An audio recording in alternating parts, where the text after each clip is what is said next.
Glede, zdaj, v samem štartu treba reči eno zadevo.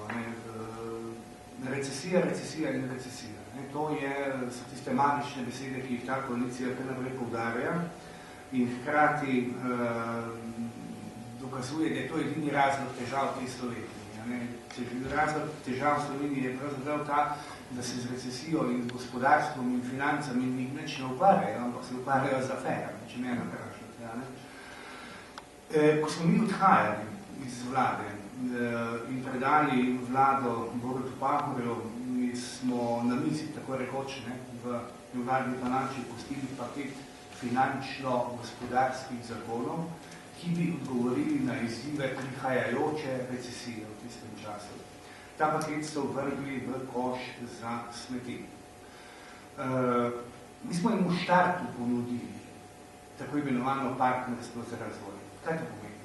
To pomeni to, da bomo skušali vse dobre zakone sooblikovati, ne glede na to, da bomo v opoziciji, da jih bomo skušali sooblikovati na način, da bi bili najbolj ustrezni. Skratka, ponujam svojim neko pomoč pri vladanju, če želite. Pahor je to z veseljem sprejel, tudi v svojem prvem nastopu na Državnem zboru je to posebej poudaril, da je to pozdravila, vendar so mu kasneje to prepovedali. Prepovedali so mu v bistvu drugi. In do tega ni nikoli prišlo.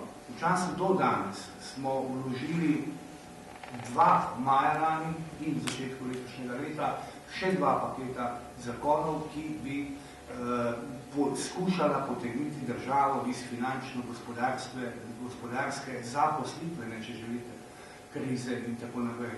Praktično čisto vse je bilo zavrnjeno. Praktično čisto vse je bilo v celoti zavrnjeno. Ampak včasih se sprašujemo, pa rečemo, kakva pa je razlika, bom kar za Evropo rekel, pa nas pa zelo podobno velja, vse. Kakva je razlika med nekimi levimi pa desnimi vladami, ali pa kakva je razlika med Janševo pa Pahorjevo? Jaz vidim temeljno razliko, veste v čem. Pa me boste najboljši razumeli, če bom takole rekel. Leve vlade, Pahorjeva ni nobena izjema, načeloma skrbijo za socialno. Pomeni za nezaposlene. Če jim boš nezaposlen, da boš dobil neko socialno podporo in tako dalje in tako dalje. Ampak, če hočete to početi, morate gospodarstvo jemati. Desne vlade, tudi naša vlada leta 2007, je koncept spopada s tovrstnimi zadevami popolnoma drugačen. Ta koncept pa pomeni nižaj davke, nižaj državno porabo in s tem omogočaj več delovnih mest. Več delovnih mest pa pomeni več denarja državnih blagajn. In pomeni več denarja vseh državnih blagajn, pensijski, zdravstveni, invalidski, pokojninski, torej in osnovni državni blagajni kot taki. In to je tista temeljna razlika. In kadarkoli mi predlagamo kak zakon, to se zdaj vidi. To se pa ne da. To se pa ne da. Gledajte, mi moramo skrbeti za to, da bomo imeli dovolj denarja za socialno. In ni res. Saj načeloma je situacija taka, če ti davke znižaš, generalno, tako kot smo jih mi, pomeni, da bo gospodarstvo zaposlovalo in pomeni, da bo se penzijska, zdravstvena in vse ostale blagajne filale. Ker tisti, ki je danes nezaposlen, da opustite izrazov, je na plečih države, čim ga pa vi zaposlite, pa ni več na plečih države, ampak celo države davke.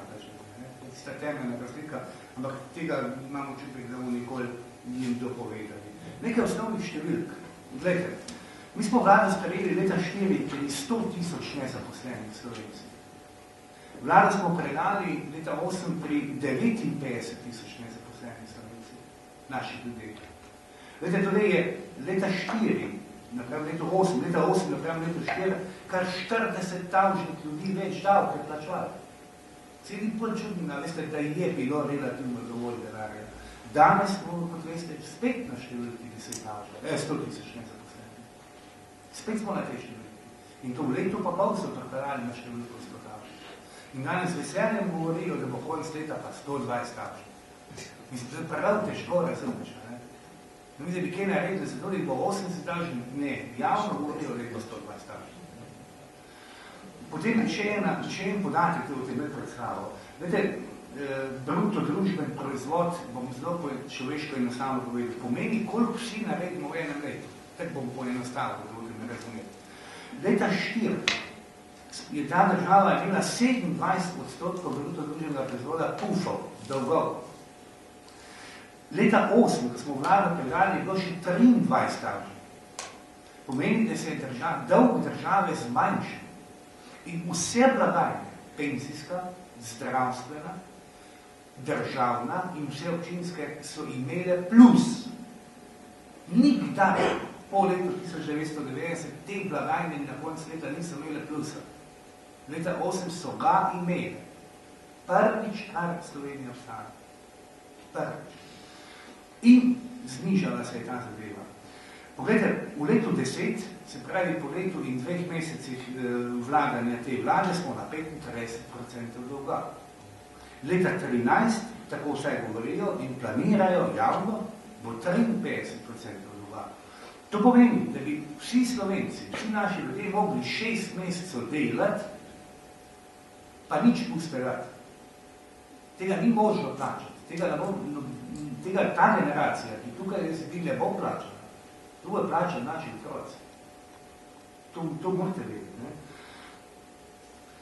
Tako da danes smo tam, kjer smo. Zdaj pa mogoče na kratko, na hitro na to moje področje pravosodje in notranje zadeve. Jaz pogosto poudarjam to, da enostavno ni teh protikriznih ukrepov, ki bi zmanjšali število nezaposlenih. Jih ni. Ki bi omogočali boljše delo gospodarstva. Vsi kričijo in upijajo, kako je kriza povsod. Res je, da je kriza povsod. Ampak pazite, če smo mi imeli leta 6, 7, 8, med 5 in 7% rasti, 5 do 7% smo več ustvarili. So Nemci več ustvarili 3%. Ali mi smo jih dohitevali 4% na leto. Zdaj so pa Nemci na -4, mi pa na -8. Mi pa na -8. Poljaki so pa na 0.